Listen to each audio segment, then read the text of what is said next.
Hi மக்களே, என்னோடய style chicken fry எப்படி பண்ணுறதுன்னு பார்க்கலாம். கடாயில் ஒரு 3 ஸ்பூன் எண்ணெய் ஆட் பண்ணிக்கலாங்க. இது கூட பட்டை, கிராம்பு, சோம்பு போட்டு பொரிய விட்டுக்கலாம். ஒரு கை கருவேப்பிலை, ஒரு வரமிளகாய் போட்டு கலந்து கொடுத்துக்கலாம். ஒரு பெரிய வெங்காயத்தை இது கூட ஆட் பண்ணிவிட்டு வதக்கி விட்டுக்கலாங்க. ஒரு 1/2 கிலோ சிக்கன் வாங்கி நல்லா வாஷ் பண்ணி வச்சுருக்கேன், அதையும் இது கூட சேர்த்துக்கலாங்க. இதையும் நல்லா மிக்ஸ் பண்ணி விட்டுக்கலாங்க. இப்போ 1/2 ஸ்பூன் மஞ்சத்தூள் போட்டு மிக்ஸ் பண்ணி விட்டுட்டு ஸ்டவ்வை லிட்டு போட்டு மூடி வச்சுட்டு ஒரு 5 மினிட்ஸ் கழித்து ஓப்பன் பண்ணி பார்க்கலாம். நல்லா தண்ணி பிரிஞ்சு வந்திருக்குங்க.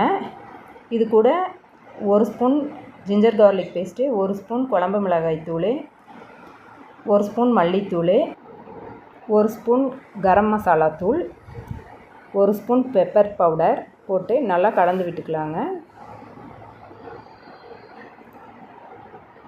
இப்போ இந்த இடத்துல நமக்கு தேவையான உப்பு ஆட் பண்ணிக்கலாம். இதையும் நல்லா கலந்து விட்டுட்டு ஒரு 1/2 டம்ளர் தண்ணி ஊற்றி நல்லா கலந்து விட்டுட்டு ஸ்டவ்வை மீடியம் ஃப்ளேமில் வச்சு க்ளோஸ் பண்ணி ஒரு 10 மினிட்ஸ் கழித்து ஓப்பன் பண்ணலாங்க. இந்த மாதிரி நல்லா எண்ணெய் பிரிஞ்சு வந்திருக்கும்.